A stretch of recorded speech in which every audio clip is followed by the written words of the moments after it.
Orang munafik, dia tidak rosak dan tidak sakit matanya, tidak sakit telinganya, tidak sakit hidungnya, tidak sakit mulutnya. Yang sakit adalah hatinya. Hatinya mengalami penyakit. Dan penyakit itu dia biarkan membarah sampai membawa kepada kekufuran. Tetapi dia kekalkan zahirnya dengan zahir Islam. Golongan munafikin Allah gambarkan dengan hatinya sakit.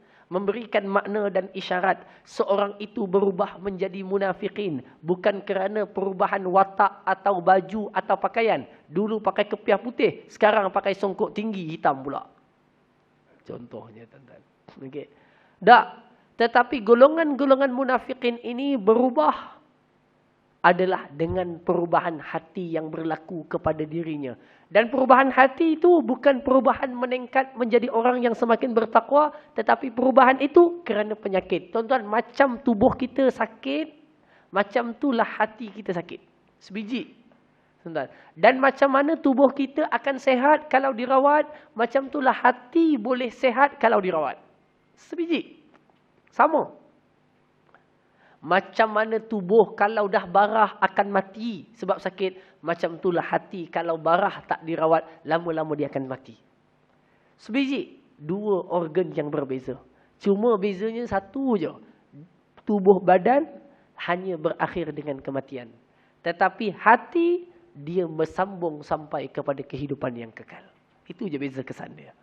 Dan jadi jagalah hati, jangan kau kotori. Dan itu nasyid yang dinyanyikan untuk kita mengambil pesanan penting dalam bab menjaga hati. Hadirin yang dikasihi sekalian, Allah berfirman lagi dalam ayatnya. Dan berkatalah orang-orang yang ada penyakit dalam hati mereka, orang kafir, orang munafik. Wal kafiruna, orang kafir. Maza aradallahu bihadza masalah. Tuan-tuan, ini kalau cerita zaman dulu, orang yang imannya lemah, yang ada penyakit, dia akan kata, kenapa Quran ni suka sangat buat perumpamaan? Malaikat 19 lah, yang itu rumah seperti rumah, labah-labah. Kemudian Allah umpamakan lagi seperti masuknya unta daripada celah jarum. Kenapa Quran datangkan perumpamaan ni?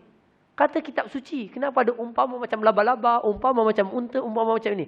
Orang yang ada penyakit, dia selalu mencari ruang untuk meremehkan agama Tuhan dalam keadaan konon-konon dia sokong ayat itu. Faham tak? Hari ini kita jumpa golongan ini sebiji cara yang sama. Dia kata dia Muslim, tapi dia kata kenapa Islam ini diskriminasi kepada wanita? Kami bukan cakap agama lain betul tak? Islam betul. Tapi kenapa dalam Islam ni wanita seperti tidak mendapat tempat? Contohnya begitu. Faham tak? Ayatnya sama lebih kurang.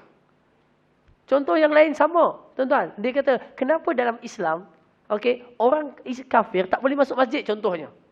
Kan? Tapi orang Islam boleh masuk gereja. Kenapa? Macam tu dalam Islam macam ada. Tapi saya yakin Islam agama yang betul. Tuan-tuan, dia punya yakin tu untuk tutup dia punya hakikat manusia. Tetapi perkataan dia telah dibongkarkan Allah. Mereka yang selalu mempertikaikan apa yang diturunkan Allah. Sedangkan dia tahu Allah lebih mengetahui hikmah yang diturunkan kepadanya. Tapi dia sengaja datang. Supaya apa? Supaya dia bawa satu, kita panggil apa? Dibawa satu, apa bahasanya? Bahasa bombastiknya. Dibawa satu gelombang, apa bahasa Melayunya,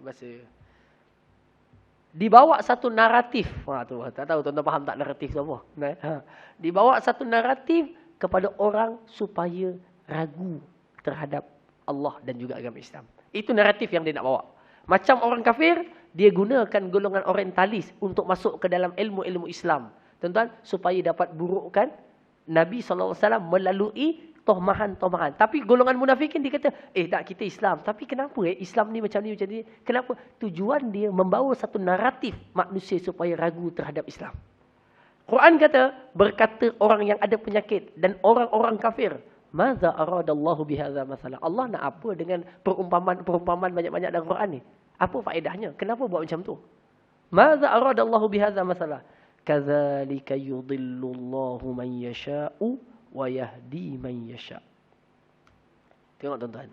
Begitulah dengan perumpamaan ini. Allah akan boleh menyesatkan siapa yang dia kehendaki. Dan dengan perumpamaan dalam Quran juga, Allah Ta'ala boleh memberikan hidayah dan petunjuk kepada siapa yang diingini. Tuan-tuan yang dikasihi sekalian, saya bagi contoh. Ada orang dapat hidayah dengan sebab perumpamaan dalam Quran. Allah sebut di dalam suratul Baqarah, juzuk yang pertama. Allah Ta'ala berfirman, ba'udatin fama fawqaha. Apa ayat itu? Kena buka pula dah.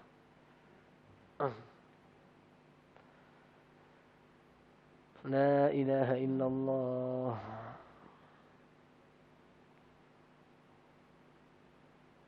Sekejap Surah Al-Baqarah. Muka surat awal lagi.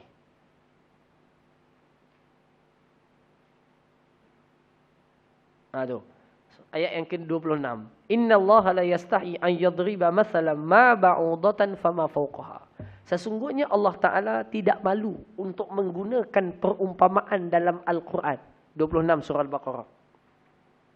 Haji Afifi, surah yang kedua.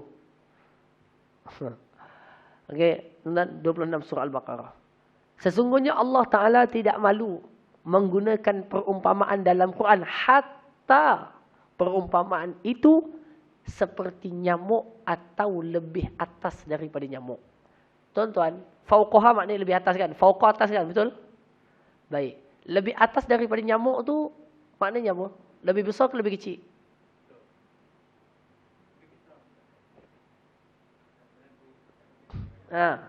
Ustazah-ustazah sekalian.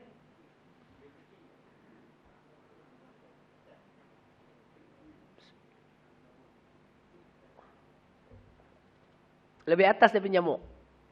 Besar sikit.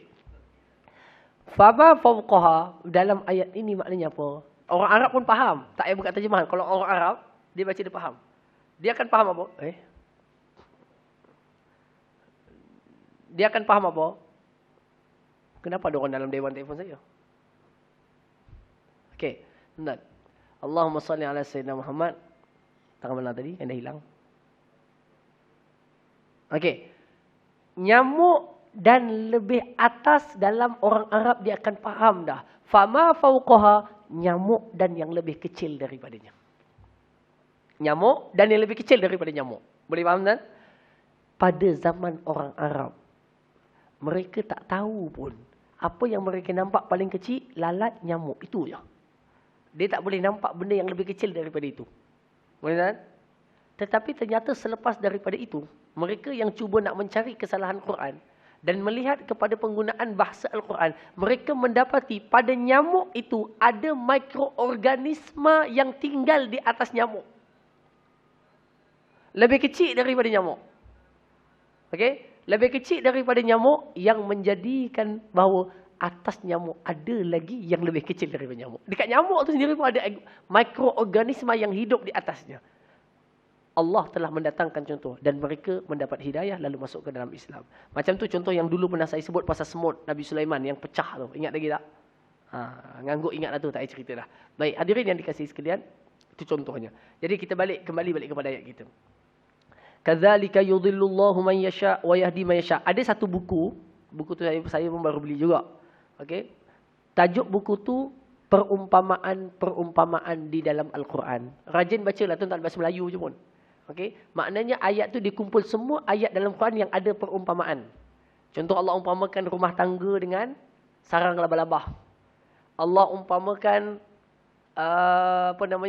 orang yang tak mampu untuk melawan Tuhan ini seperti mana kamu lalat, kamu tak boleh ambil apa yang ada daripadanya.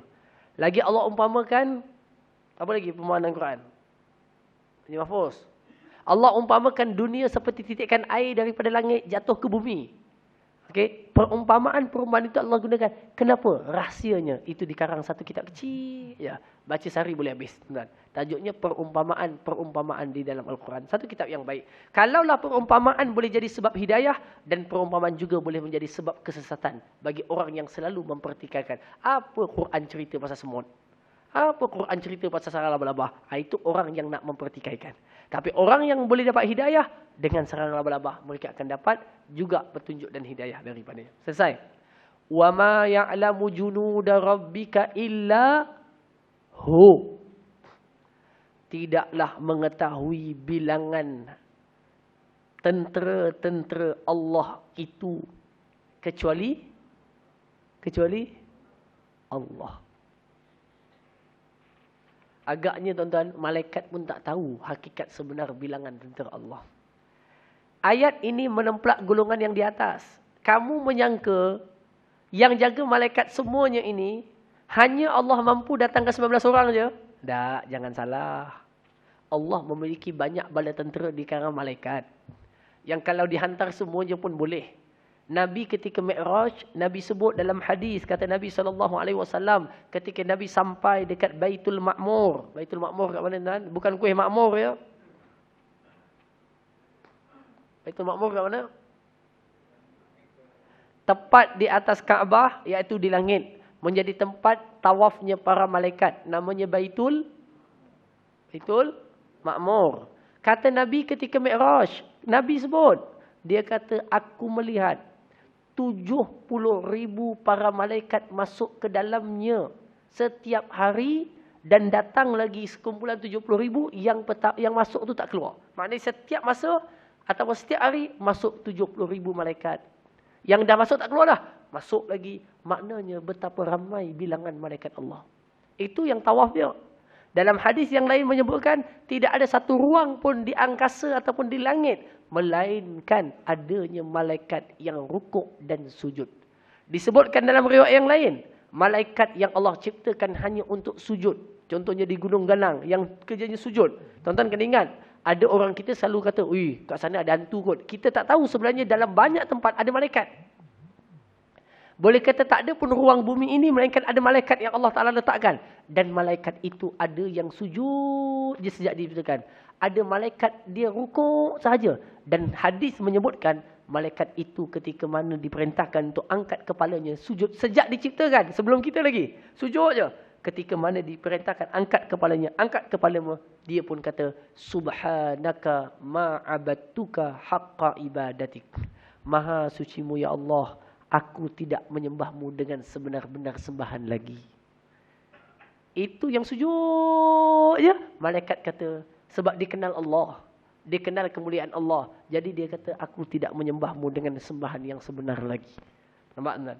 Jadi, itu juga dikisahkan oleh guru kami, Syekh Firas Salo. Tuan-tuan, ya, sempatlah saya bertemu beberapa kali dengan beliau. Beliau ceritakan seorang solihin. Bukan Ustaz Ahmad Solihin. Nanti imam tuan. Seorang soleh, orang yang soleh di kalangan para salafus soleh. Solat di dalam Kaabah. Solat dalam Kaabah. Bukan kita tak tepi Kaabah. Di dalam Kaabah. 2 rakaat solat mengkhatamkan satu Al-Quran. Di dalam sujud yang terakhir dia kata, Ya Allah, ampunkanlah segala kekuranganku dalam mengabdikan diri kepadamu. Dah sembahyang dalam Kaabah. Dalam 2 rakaat khatam Quran pun dia kata dia masih kurang dalam melakukan ketaatan kepada Allah. Kita 2 rakaat laju-laju pun rasa ahli syurga belaka lah. Itu kelebihan kita lah tuan-tuan. Dalam keadaan kita masih mengharapkan rahmat Allah. Tuan-tuan. Artinya apa? Artinya begitulah. Tuan-tuan. Artinya tentera Allah di kalangan malaikat ini terlampau ramai dan banyak. Orang kafir tersilap salah. Tersilap faham. Dia ingat malaikat cuma ada 19 je. Dia kata yang ni kita settlekan sama-sama kita. Lepas tu kita boleh masuk syurga. Tak. Allah memiliki tentera yang banyak. Hatta bukan malaikat. Angin, air, laut. Semuanya adalah makhluk Allah Subhanahu Wa Taala. Yang Allah boleh gerakkan ianya sebagai tentera. Tuan-tuan tengok berapa banyak negeri dan negara yang dihancurkan dengan taufan. Betul? Angin adalah tentera Allah. Betapa banyak negeri dan negara yang dihancurkan dengan air, ombak, tentera Allah. Kan? Malaikat yang menghancurkan, tentera Allah. Jadi tentera Allah banyak. Zaman Nabi Allah Nuh, air keluar daripada dapur keluar air. Hujan, logik. Air keluar daripada perut bumi, mata air, logik. Tapi punya banyaknya air keluar sampai daripada dapur tempat masak roti, air keluar. Tentera Allah. Jadi tuan-tuan, tidak ada yang mengetahui berapa banyak tentera Allah melainkan Allah. Jadi tuan-tuan, kalau kita takut sangat agaknya dengan iblis, ke hantu, ke syaitan, kita kena tahu Allah yang kita minta perlindungan dengannya memiliki tentera yang jauh lebih ramai dan hebat daripadanya. Kan? Selesai. Itu keyakinan. Wa ma hiya illa dzikra lil bashar. Tidaklah itu melainkan menjadi ingatan kepada manusia untuk terus kekal dan beriman. Kalla wal qamar. Kalla ni tuan-tuan, kalla yang ni. Kalla ni tuan-tuan tengok dekat atas. Ada kalla. Ada tak kalla? Tak ada. Kalla dekat ayat 16. Nampak tak? Nampak tak? Ayat 16 ada kalla. Kana li ayatina anida kan? Ini kalla yang kedua. Ini kalla yang kedua. Okey? Dia macam cerita yang itu juga. Sekali-kali tidak. Ayat ini maknanya sumpah. Kalla wal qamar. Sekali-kali tidak. Demi bulan. Demi bulan. Kalla wal qamar. Demi bulan. Saya tak nak ulas lagi lah tuan-tuan. Sumpahan Allah terhadap makhluk ni panjang. Yang dulu kita pernah cerita kan. Allah bila sumpah dengan makhluk matahari ke apa. Itu panjang kita nak ceritakan balik nanti. Wallaili iz adbar. Demi malam ketika ia sudah hilang. Maknanya berpaling. Adbar ni daripada perkataan dubur. Dubur kan belakang kan. Maknanya yang sudah tinggal ke belakang. Maknanya malam yang sudah menghilang. Was-subhi idza asfar. Dan pada demi waktu subuh ataupun pagi yang asfar. Ini bukan asfar bahasa Arab tu, asfar itu kuning. Kan? Asfarun kuning, azrakun biru. Okey, ini asfar iaitu yang ceria, maknanya yang mula isyraq, yang mula mengeluarkan sinarnya. Maknanya malam hilang, datangnya siang. Okey, macam lagu Raihan tuan-tuan. Okey. Datangnya siang. Innaha la ihdal kubar. Banyak pula orang telefon. Innaha la ihdal kubar. Innaha la ihdal kubar. Sesungguhnya ia. Sesungguhnya ia tu apa? Sesungguhnya neraka Saqar itu la ihdal kubar. Adalah satu daripada banyak-banyak neraka yang besar-besar. Bukan neraka biasa. Neraka ada banyak tingkatan sebagaimana syurga ada tingkatan. Neraka ada banyak tingkatan sebagaimana syurga ada banyak tingkatan. Kan? Neraka juga memiliki pelbagai bentuk azab sebagaimana syurga memiliki pelbagai bentuk nikmat. Di antara neraka yang paling berat selain Jahim, Jahannam dan sebagainya kan, adalah neraka Saqar. Neraka Saqar. Neraka Saqar di antara neraka yang besar, yang berat, yang penat, yang letih, yang sangat-sangat dahsyat siksaannya. Lalu Quran kata innaha, sesungguhnya neraka Saqar la ihdal kubar. Ihda tu dalam bahasa Arab maknanya satu kan, ahadun. Ihda muannas, kubar. Okey, patutnya akbar atau kubra. Kubar. La ihdal kubar, daripada satu neraka yang besar. Naziran lil bashar. Neraka itu menjadi peringatan atau ingatan untuk sedarkan manusia sepatutnya. Ada neraka, Saqar ni dahsyat, teruk, malaikatnya ada 19. Yang Zabaniyah itu sangat garang, sangat dahsyat, sangat bengis. Kalau satu pun dah takut, 19 macam mana lagi? Jadi sepatutnya itu menjadi nazir kepada manusia untuk takut kalau mereka dimasukkan ke dalam neraka tersebut. Dan kita mohon kepada Allah, semoga kita diselamatkan Allah daripada api neraka. Amin. Liman syaa minkum an yataqaddama aw yata'akhkhar. Okey, yang akan mendapat petunjuk di kalangan manusia itu. Okey, bagi siapa yang liman syaa, siapa yang nak di kalangan mereka an yataqaddama. Okey, untuk menerima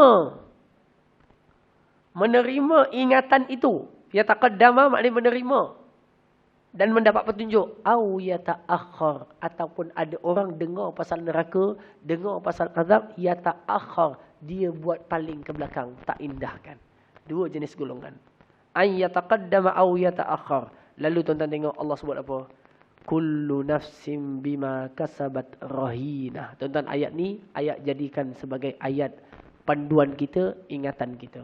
Kullu nafsin bima kasabat rahina. Setiap orang dengan apa yang dia buat, dia akan bertanggungjawab dengannya. Orang lain tak. Tuan-tuan yang buat, tuan-tuan akan bertanggungjawab dengan perbuatan itu. Tuan-tuan yang menipu, tuan-tuanlah yang akan bertanggungjawab dengan penipuan itu. Okey. Tuan-tuan, jadi itu di antara satu daripada hal atau perkara yang perlu dicermati dan difahami dengan baik. Baik, hadirin yang dikasihi sekalian, itu satu. Kullu nafsin bima kasabat rahinah. Baik, ada soalan nak tanya?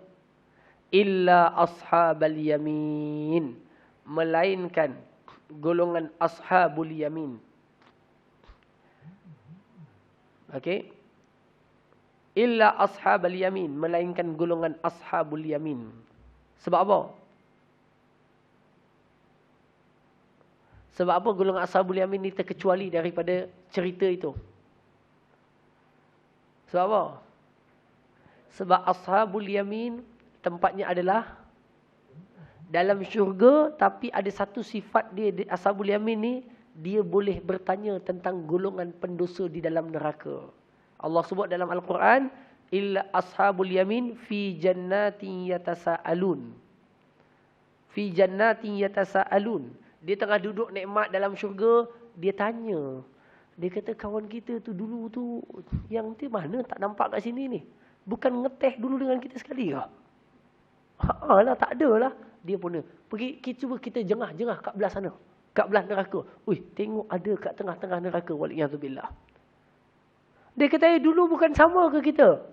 Ngeteh sekali, main dam sekali, main chess sekali. Dia kata, tapi dulu sekian. Yang lebih malang bukan dulu kita pergi kuliah sama-sama ke? Kawan tu kata, ya, tapi itulah aku datang bukan sebab nak dengar kuliah pun. Nak kamu belanja makan je lepas tu. Contohnya, tuan-tuan. Hadirin yang dikasihi sekalian. Tuan-tuan, manusia yang digelar ashabul yamin dan orang di dalam syurga, dia boleh jengah orang dalam neraka. Yang dalam neraka tu pula diperlihatkan orang yang dalam syurga sedang mendapat nikmat. Allah rakamkan dalam suratul A'raf. Mereka bila tengok orang dalam syurga mendapat nikmat, dia kata an afidu alaina minal ma'i aw mimma razaqakumullah. Boleh tak bagi kami sikit je air? Kami di dekat neraka, bagi sikit je air, tolonglah bagi sikit air. Sikit je air, nak minum. Innallaha harramahuma.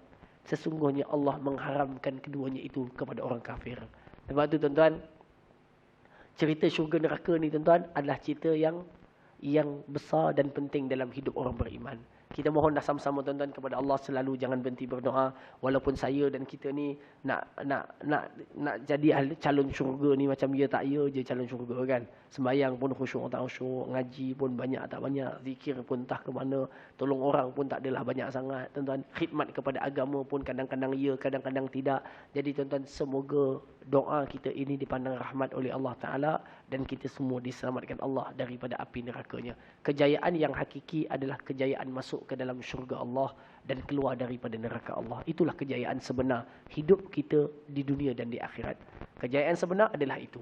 Kalau apa pun yang berlaku dan pengakhirannya neraka, kita telah gagal. Walaupun kita dapat segala kejayaan yang kita kecapi di dunia, kalau pengakhirannya neraka, itu semua adalah kegagalan yang sebenar. Allah berfirman dalam Quran, kullu nafsin dha'iqatul maut fa innama tuwaffawna ujurahum yaumal qiyamah faman zuhziha 'anil nari wa udkhilal jannata faqad faz. Siapa yang dilepaskan Allah daripada neraka dan dimasukkan ke dalam syurga, maka dialah yang berjaya. Boleh tuan-tuan, insya-Allah. Jadi mudah-mudahan apa yang kita bicarakan ini mendapat kebaikan dan manfaat daripada Allah Subhanahu wa taala. Nanti orang syurga tanya kat orang neraka. Dia kata, "Ma salakakum fi saqar?" Kamu ni masuk neraka sebab apa? Kenapa masuk neraka saqar? Tuan-tuan, dia boleh ada soal jawab kat dalam syurga dengan neraka ni. Kamu kenapa masuk neraka saqar? Sebab apa? Orang syurga tanya, Ashabul Yamin tanya. Nanti dia jawab. Qalu lam naku minal musallin, wa lam naku nut'imul miskin, wa kunna nakhudu ma'al khaidin, wa kunna nukadzibu biyaumiddin. Nampak? Okay? Hatta atana al-yaqin. Jadi tuan-tuan, inilah. Antara apa? Tak sembahyang. Kedua, tak bagi makan orang miskin. Tiga, dia campur dengan golongan orang yang suka tuan-tuan, cakap perkara-perkara yang huduh dan buruk dan diduduk geng itu sekali. Itu antara disebutkan nanti tuan-tuan, insya-Allah. Jadi tuan-tuan, saya rasa itulah sekadarnya, okey, untuk kita sama-sama bersama terfikir bab makan ni tuan-tuan. Esok kawan-kawan kita dia buat agihkan makanan pada hari Jumaat, kan, bagi makan kepada orang. Kalau tuan-tuan nak bersama menyertainya, tuan-tuan bolehlah menambah bilangan makanan tadi untuk diberikan pada hari Jumaat esok di Meru ni, je dekat dengan bulatan Meru tu, dia bagi pada hari Jumaat. Jadi tuan-tuan bolehlah perhubungan saya, nanti saya bagi nombor telefon kawan kita, dengan diselitkan pamphlet-pamphlet dakwah untuk diberikan kepada orang sambil bagi makan hari Jumaat, sambil buat dakwah. Maknanya pamphlet dakwah tu kita sedarkan kepada orang ramai. Jadi sekadar itu, satu makanan harganya RM6 saja tuan-tuan. Wallahu alam, aqulu qawli hadza wa astaghfirullahal azim li wa lakum. Allah manfa'na bima 'allamtana wa 'allimna ma yanfa'una wa zidna ilma. Rabbana atina fid dunya hasanah wa fil akhirati hasanah wa qina adzabannar. Walhamdulillahi rabbil alamin. Assalamualaikum warahmatullahi wabarakatuh.